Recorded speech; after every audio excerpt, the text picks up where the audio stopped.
একটা যুদ্ধ শেষ হয়েছে, এখন আরেকটি যুদ্ধ শুরু হলো। মানুষকে দেয়া নির্বাচনী প্রতিশ্রুতি বাস্তবায়ন, এজন্য নেতাকর্মীদের সক্রিয় হওয়ার আহ্বান জানিয়েছেন বিএনপি চেয়ারম্যান এবং প্রধানমন্ত্রী তারেক রহমান। জাতীয় নির্বাচন কতটা কঠিন ছিল তা অনুভব করার তাগিদও দেন প্রধানমন্ত্রী।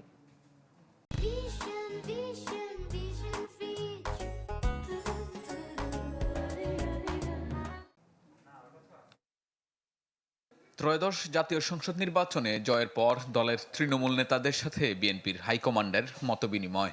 এর মধ্য দিয়ে দীর্ঘ 5 মাসেরও বেশি সময় পর আনুষ্ঠানিকভাবে সাংগঠনিক কর্মকাণ্ডে ফিরেছে টানা তৃতীয় মেয়াদে রাষ্ট্রক্ষমতায় আসা দলটি। রাজধানীর কৃষিবিদ ইনস্টিটিউটে দিনব্যাপী কর্মসূচিতে যুবদল, ছাত্রদল ও স্বেচ্ছাসেবক দলের জেলা এবং মহানগর পর্যায়ের সভাপতি, সাধারণ সম্পাদকরা অংশ নেন। একটি সুন্দর শিক্ষার পরিবেশ পাবে। বেলা 12টায় মতবিনিময়ে যোগ দেন দলের চেয়ারম্যান ও প্রধানমন্ত্রী তারেক রহমান। আহ্বান জানান দলের নির্বাচনী প্রতিশ্রুতি বাস্তবায়নে নেতাকর্মীদের আরো সক্রিয় হওয়ার। যুদ্ধ একটি শেষ হয়েছে, এখন আরেকটি যুদ্ধ শুরু হয়েছে। কি সেই যুদ্ধ? সেই যুদ্ধটি হচ্ছে আমরা মানুষকে যে কমিটমেন্ট দিয়েছিলাম সেই কমিটমেন্টগুলোর বাস্তবায়ন করা। এই ম্যানিফেস্টোতে আমরা যা যা বলেছি আমাদের সর্বোচ্চ দিয়ে সরকারকে চেষ্টা করতে হবে এই ম্যানিফেস্টোর বাস্তবায়ন করার জন্য।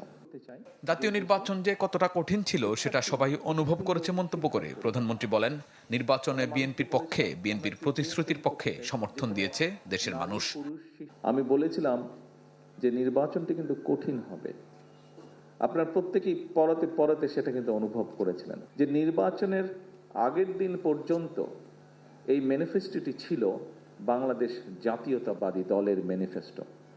নির্বাচন হয়ে যাওয়ার পরে এবং ফলাফল বের হবার পরে আমরা বিশেষ করে সরকার গঠন করার পরে এই ম্যানিফেস্টোটি আমাদের সরকারের তথা বাংলাদেশের জনগণের ম্যানিফেস্টোতে পরিণত হয়েছে।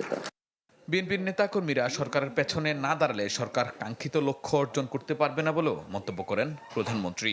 এবং বিএনপির সফলতা তখনই নির্ভর করছে যখন আপনারা এখানে উপস্থিত প্রত্যেকটি মানুষ এবং আপনারা যাদেরকে নেতৃত্ব দিচ্ছেন তাদেরকে সাথে নিয়ে সরকারের পেছনে এসে না দাঁড়ান। শাহনেওয়াজ বাবলু, চ্যানেল 24, ঢাকা।